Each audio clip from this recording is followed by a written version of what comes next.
Ce que le public te reproche, cultive-le, c'est toi.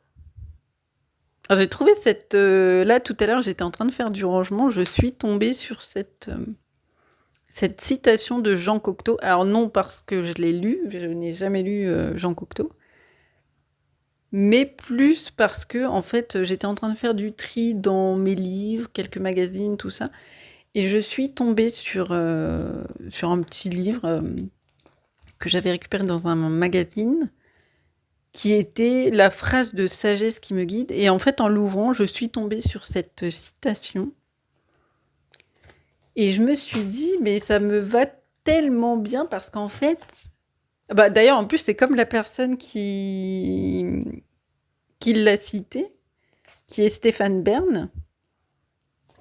Et c'est ce qu'il dit, pourquoi ça lui a parlé et tout. Et c'est les mêmes raisons que ce pourquoi moi ça me parle. C'est que c'est vrai que je sais que je suis en décalage les 3 quarts du temps avec la plupart des personnes que je connais, que je rencontre, voire même un peu de la société en général. Après, bon, heureusement, on a des points communs et c'est ce qui fait que ça match. C'est juste que je me dis, si j'étais... Enfin, moi, justement, en fait, ce qui fait aussi que je suis en décalage avec les 3 quarts des gens que je connais ou la société, c'est parce que comment je pourrais... Je m'intéresse en fait à plein de choses différentes. En fait, j'aime la diversité, que ce soit la diversité des personnes, la diversité des approches dans la vie, la diversité par exemple, pour des livres ou des films. Je m'intéresse à... Pareil, après, j'ai forcément j'ai quelques préférences quand même. Mais voilà, je suis assez curieuse. En fait, je suis curieuse et donc j'aime bien. Des fois, il y a un truc qui va m'inspirer. Voilà, je me dis, ah bah tiens, je vais tester, ou je vais l'acheter, ou je ne sais quoi. Et avec les personnes, oui, c'est un peu pareil. Il y a telle personne qui a, je sais pas, comment je peux dire. Ouais, je connais des personnes en fait qui sont aussi bien. Là, par exemple, en ce moment, j'ai rencontré lors d'un speed meeting autour du travail, une personne qui vient d'un univers à l'opposé du mien. C'est une personne qui fait de la recherche. Et donc oui, c'est une personne qui vient d'un milieu très différent du mien. Et en même temps, nos échanges, ils sont hyper intéressants parce que justement, on vient de 2 univers différents. Et en même temps, on a toutes les deux, et je pense que c'est ce qui nous relie. On a toutes les deux une grande curiosité. Mais vraiment, ouais, c'est ça. On aime apprendre, on aime comprendre. Et ce qui fait que en fait, on se nourrit comme ça. La relation, elle se nourrit comme ça. Et je trouve, en fait, malgré qu'on ait un mode de fonctionnement qui, encore une fois, est à l'opposé au départ, en fait, on a des discussions qui sont super intéressantes, qui sont complètement improbables. Enfin, par rapport, jamais j'aurais imaginé parler de sujets sur lesquels je parle avec cette personne-là. Parce qu'elle, elle est vraiment, enfin oui, elle vient du monde académique et moi, je viens du monde de l'entreprise, c'est vraiment le tertiaire en plus, donc enfin, de l'académique pourrait aussi être en lien avec le tertiaire, mais là, pour le coup, non, rien à voir. Et donc oui, cette citation, moi, c'est une synchronicité. C'est parce que ça fait quelques mois aussi que je me questionne sur ma manière d'être, autant à titre perso qu'à titre pro, mais peut-être encore plus à titre pro, sur moi, sur qu'est-ce que je fais, je dis, tout ça. Parce que là, pour ceux qui ont écouté mon podcast sur l'auto-sabotage, comme je disais, le début de l'année était un petit peu tendu et très différent de ce à quoi je m'attendais. Donc ça m'a amené à me questionner. Et quelque part, je pense qu'en fait, cette période était là pour m'amener à, justement, en fait, arrêter de vouloir réfléchir à ce que je fais, à ce que je dis, pour juste alors t non pas de réagir de manière complètement débile et pulsionnelle, mais de plus me f en fait, quelque part, de plus me faire confiance et de d'oser plus parce que même si pour certaines personnes, je peux sembler enfin que je clairement enfin oui, oui, j'ose certaines choses et j'ai quand même une certaine confiance en moi.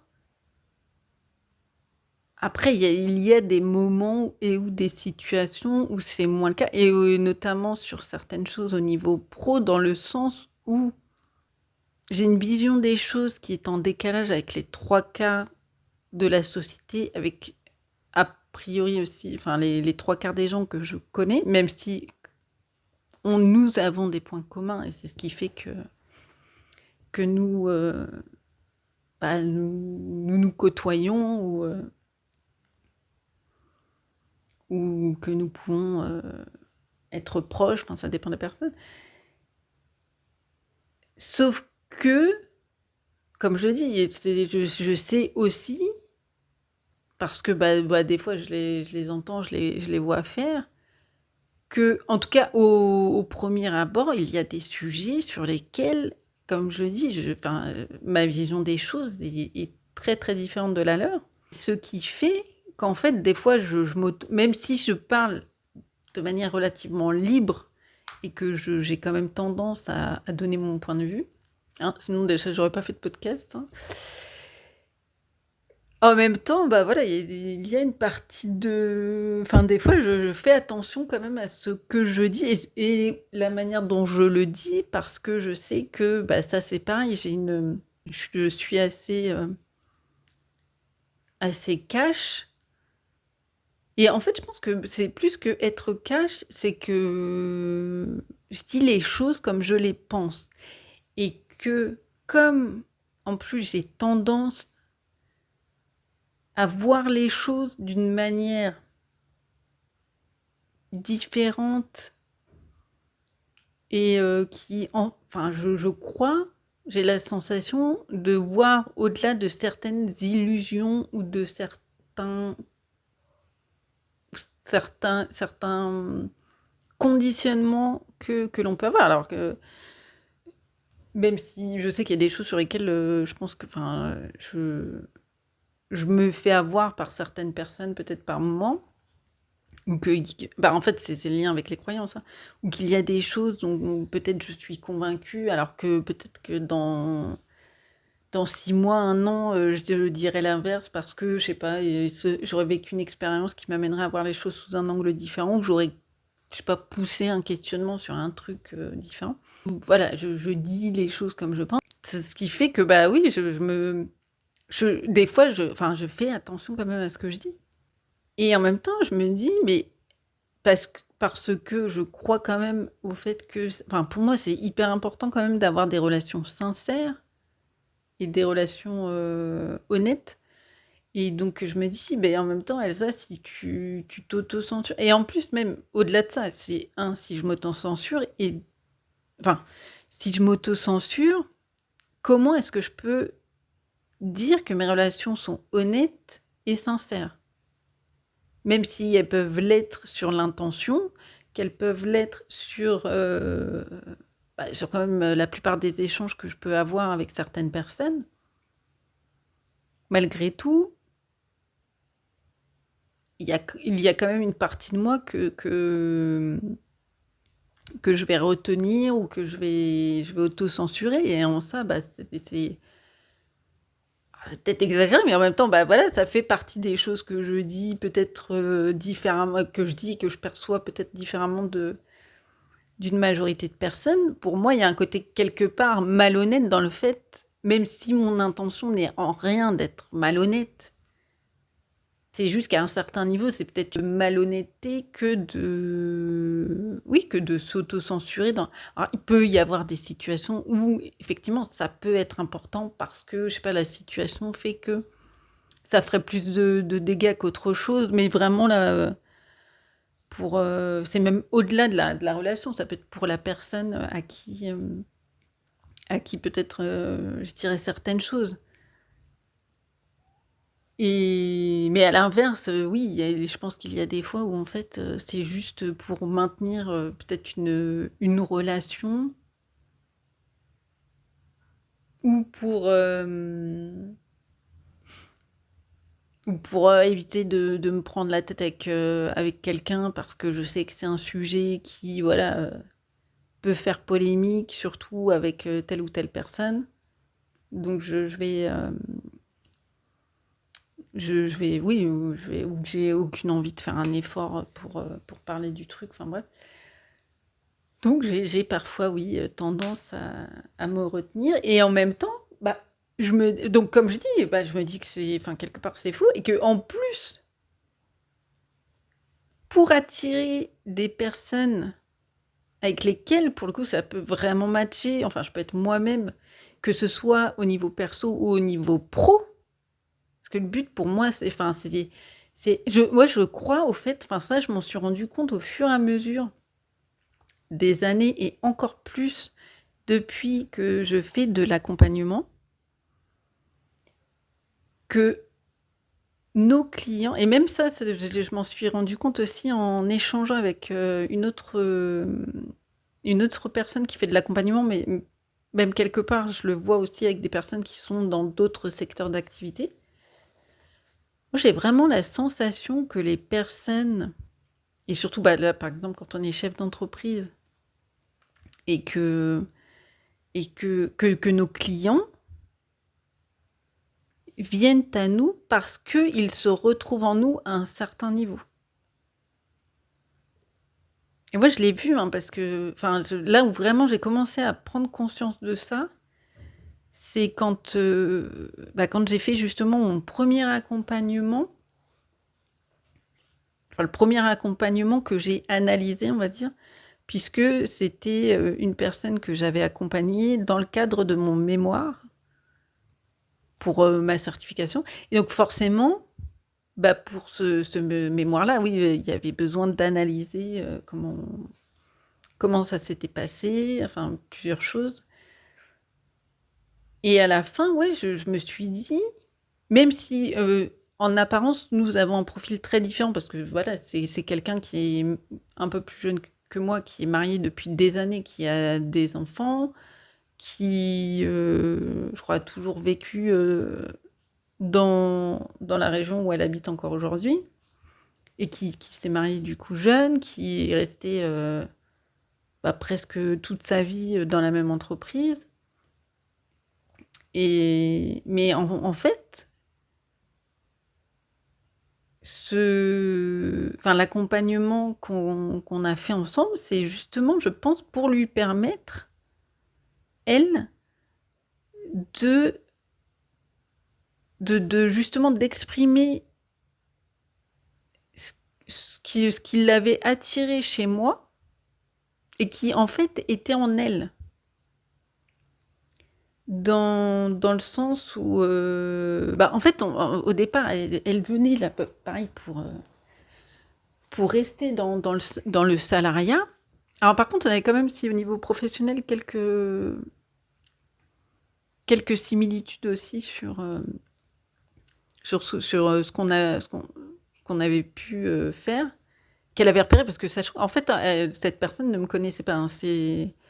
Elle est tombée bah, justement, synchronicité, voilà. Ah putain, en plus, c'est comme ça que je viens de me rappeler que ça a démarré. J'avais mis un post sur LinkedIn pour proposer un accompagnement, enfin, j'avais proposé des accompagnements dans le cadre justement de ma formation pour mon mémoire. Donc, j'offrais, mes accompagnements et elle m'a contactée justement en me disant alors j'ai perdu les mots exacts, mais en gros, «J'ai vu votre annonce, je me suis dit que c'était un signe, en plus on a un peu le même profil». Alors c'était plus, ouais, comme je dis sur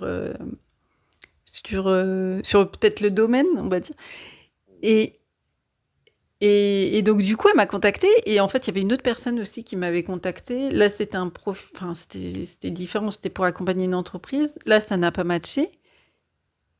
Et par contre, avec elle, bah ouais, ça a tout de suite matché. En plus, franchement, alors certaines personnes disent qu'il faut absolument faire payer les gens pour que qu'ils ou elles réussissent leur accompagnement. Je vous garantis que enfin, ça peut être vrai pour certaines personnes, par contre pour d'autres, c'est complètement faux. Parce que cette personne-là, elle était hyper motivée, elle était déter. C'est vraiment, elle était super preneuse et de toute façon, bah, ça s'est vu parce qu'au bout du compte, l'accompagnement a été un succès. Elle m'a même dit que cela lui avait permis de vivre. Donc c'est pour dire à quel point en fait elle était preneuse. Donc et ça parce que, bah, voilà, je pense qu'en fait elle a réveillé donc comme je disais, enfin je sais plus si je le disais, mais elle venait du monde du salariat, toujours un peu dans la même entreprise et en fait, même si au départ, pour elle c'était enfin on travaillait autour de la question, pro parce qu'elle avait envie de changement. Dès le début, elle m'a dit: «Je vais rester dans le salariat parce que j'ai tel objectif et que, bah, pour ça il faut être salarié». Et en fait, au cours de l'accompagnement, d'un coup, à aucun moment, je n'ai cherché à l'aiguiller sur le côté enfin, sur le fait de se mettre à son compte.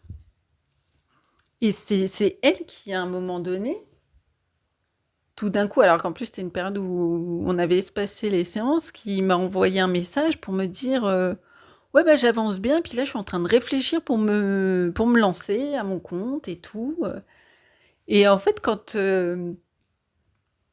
on s'est revus, bah, après c'est parti là-dessus et c'est là où je me dis, bah, je pense que quelque part ce qui l'a attiré chez moi, c'était, bah, nos similitudes et en même temps qu'elle avait envie peut-être d'exprimer ce côté justement entrepreneuse.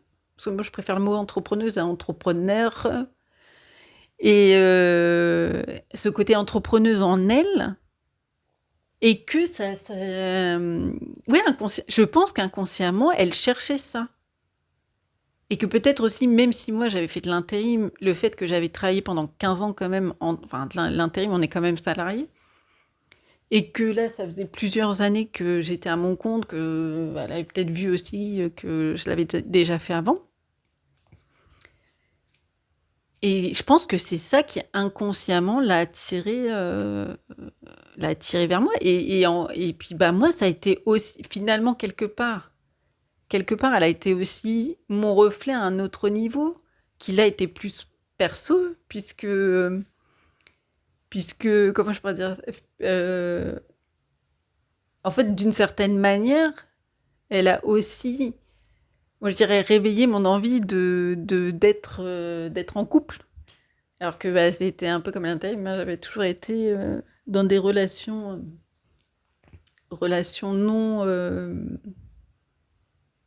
non officielles, même si des fois c'était un peu officiel, enfin bref, c'était des relations cheloues, on va dire, et qu'en fait, bah oui, de travailler avec elle, ça a réveillé ce côté-là en moi parce que, je sais pas, bah, par rapport à ce qu'elle vivait dans sa vie, je me suis dit: «Bah, c'est vrai que moi, j'aimerais bien aussi, voilà,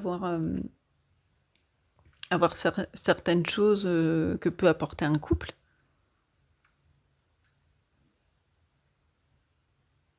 Et en plus, bah, donc j'ai fait mon mémoire, en lien avec sa problématique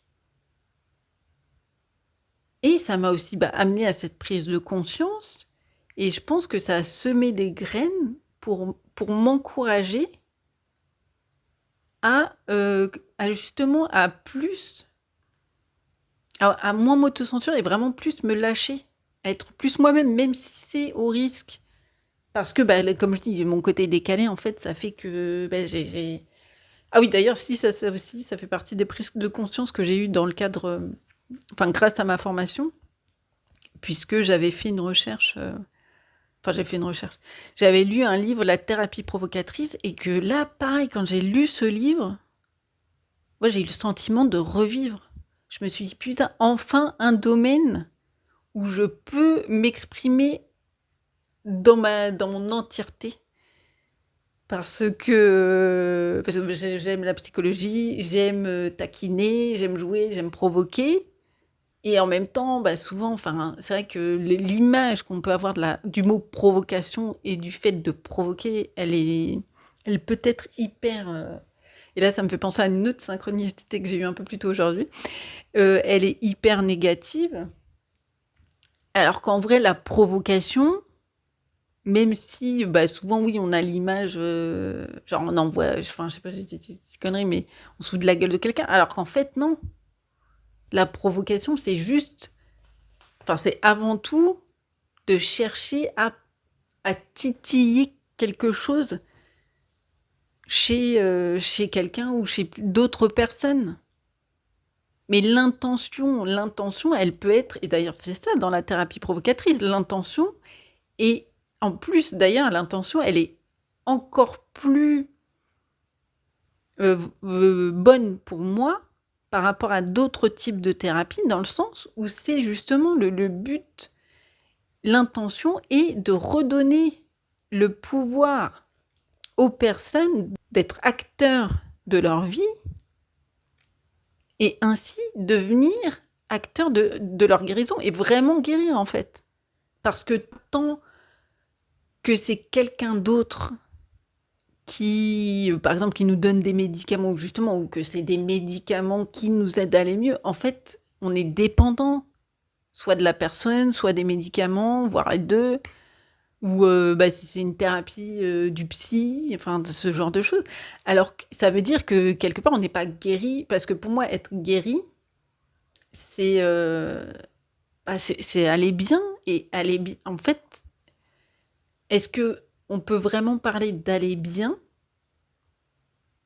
d'être bien à partir du moment où en fait on est dépendant de quelque chose pour notre bien-être? Moi c'est ça qui, même si enfin je sais pas si je l'ai déjà dit dans le podcast, mais je suis enfin je sais, enfin pour moi on est tous interdépendants et c'est le propre de l'être humain. C'est juste que si on est dépendant de personnes en particulier, ou même qu'il y ait toujours quelqu'un, pour, faire les choses à notre place ou pour, nous fournir telle ou telle chose, bah, enfin, bah, j'ai des doutes quant au fait qu'on puisse être, vraiment bien parce qu'en fait, bah, déjà, comment est-ce qu'on peut avoir confiance en soi si les autres font toujours pour nous? Comment est-ce qu'on peut même connaître ses forces, pareil, si les autres font tout le temps, les choses pour nous? Et d'ailleurs, enfin, moi, je suis convaincue que c'est pour ça qu'il y a des enfants, comme on dit, les enfants rois. C'est parce qu'en fait, les gens enfin, souvent, bah, les parents je suis désolée s'il y a des parents qui m'écoutent et qui, mais voilà, c'est la conviction que j'ai et a priori, c'est quand même quelque chose qui est prouvé même, d'un point de vue psy. C'est que, voilà, les enfants rois, c'est souvent parce que les parents cèdent tout. Ou même si des fois ils disent non, bah, en fait, ils le disent d'une manière qui, bah, va peut-être soit va être inédite, donc l'enfant ça va le surprendre, soit ça va être dit, mais avec zéro conviction, donc l'enfant, bah, il comprend pas. Ou après, je suis pas enfin, loin de moi l'idée de parler enfin, de tomber dans l'autoritarisme, hein. Ça peut quand je dis non, c'est un peu, réducteur, mais ça peut être en gros, c'est l'idée de limite. Donc, ça peut se faire aussi d'une manière, beaucoup plus, enfin dans le dialogue. D'expliquer par exemple, mais sans pareil, sans expliquer pendant 10 ans parce que sinon voilà, ce que je suis en train de faire par exemple. C'est, c'est de se dire qu'en fait pour être bien, bah, c'est important d'avoir confiance en soi, tout en ayant confiance dans les autres aussi. Parce que encore une fois, nous sommes interdépendants et que nous avons besoin de relations, de manière générale. Et donc, voilà, après c'est juste, degré et donc pour en revenir à mes synchronicités, bah, voilà, tout en fait, tout quelque part, m'encourage à, je me dis, à assumer mon côté justement provocatrice et qui pense en dehors du cadre, la plupart du temps. Même si ça dérange et en même temps, bah, si ça dérange, c'est justement parce que ça vient toucher quelque chose. Moi, je dis à chaque fois que quand je dérange, c'est que quelque chose est mal rangé. Si j'ai la capacité de déranger comme ça, c'est qu'il y a un truc qui est, je pense, à réarranger, voire peut-être à se débarrasser. Ou à l'inverse, peut-être à confirmer, parce que des fois, ça peut être ça aussi, hein. On peut être dérangé par quelque chose parce qu'on est peut-être pris entre 2 pensées, contradictoires et que, bah, en fait, le fait que la personne vienne titiller le truc, bah, ça dérange et en même temps, bah, voilà, c'est juste parce que peut-être on avait besoin de faire le tri entre ces 2 croyances qui s'opposaient pour être d'accord avec soi-même, voire pour les faire, aller ensemble, enfin bref. C'est encore un autre sujet et en plus, bah, oui, alors là, pour continuer dans les synchronicités, bah, je me rends compte que là, ces derniers mois et ça peut-être encore plus ces dernières, semaines, plus j'assume justement ce côté provocatrice et bah, plus les portes, elles s'ouvrent, où il y a des choses dont je bénéficie comme ça. Là, tout à l'heure, par exemple, c'était, bah, parce que donc je pensais à la provocation et je parlais de ça justement dans un de mes posts il y a il y a une semaine ou 2, sur le fait que, voilà, quelqu'un m'avait dit que je le saoulais et que j'ai dit, bah, que c'était plutôt positif parce que ça veut dire que j'ai réveillé ce truc-là parce que ce qui est réputé saoulé, c'est l'alcool et l'alcool, on dit, surtout quand on est saoulé, que ça désinhibe. Donc je me suis dit: «Ah putain, ça veut dire que j'ai réveillé un truc, quoi». Et là, pareil, un petit peu, bah, je dis ça un peu par provocation et en même temps, je le pense quand même. Mais bon, le fait de le tourner comme ça, c'est de la provocation, mais ça, c'est pareil, c'est une provocation alors qui peut être mal prise pour certains et puis d'autres, ça va peut-être les faire sourire ou les rassurer aussi quand on leur dit qu'ils saoulent. Donc je me suis dit: «Ah putain, c'est un signe ça» et enfin ou une synchronicité, voilà, pour, ceux qui disent. Donc ça veut dire que pour moi, c'est des encouragements. En fait, c'est ça, c'est des encouragements pour dire: «Tu es sur la bonne voie, continue». Après peut-être que dans quelques années, je recevrai des signes qui me diront: «Bon, arrête la provoque là, Elsa». Et mais parce qu'en plus, je suis provocatrice, mais je ne suis pas que provocatrice, hein. J'ai quand même, et puis comme je dis encore, enfin, je crois que je l'ai dit, la provocation, ça peut être quelque chose de très doux. D'ailleurs, avec la personne que j'ai accompagnée, un jour, je l'ai provoquée aussi comme ça, mais pareil, en la taquinant et elle-même, elle a rigolé à la fin. Sur un truc parce qu'en gros, voilà, elle me parlait du fait qu'elle voulait apprécier ses journées et en parallèle, elle me disait que ses journées étaient une suite, enfin, apprécier ce qu'elle avait et en parallèle, elle me disait que ses journées étaient une suite de corvées. Donc je lui dis: «Bah, en gros, vous voulez apprécier le fait d'avoir des corvées?» Et là, bah, ça l'a fait rigoler. Elle m'a dit: «Ah ouais, non, pas comme ça, pas vu comme ça» et donc enfin bref. Mais en tout cas, ça a été un tournant dans sa enfin bref, ça l'a aidé à avancer. Et voilà, tout ça pour dire que si des fois vous avez des doutes, enfin c'est vrai que je suis quelqu'un qui a toujours beaucoup suivi ouais, en fait, c'est ça, son intuition, parce que je pense que les synchronicités, ça n'est ni plus ni moins qu'une confirmation de notre intuition. Tout ça pour dire que voilà, si vous voyez des signes, des synchronicités qui vont dans un sens qui vous arrange, c'est que ouais, il y a des chances que ce soit plutôt pour, du positif, quoi. Même si à un moment donné, ça peut sembler un peu négatif. Mais en tout cas, si c'est aligné, moi je pense que c'est ça, ouais, si c'est aligné avec une envie profonde que vous avez et des signes que vous recevez, là, suivez-le.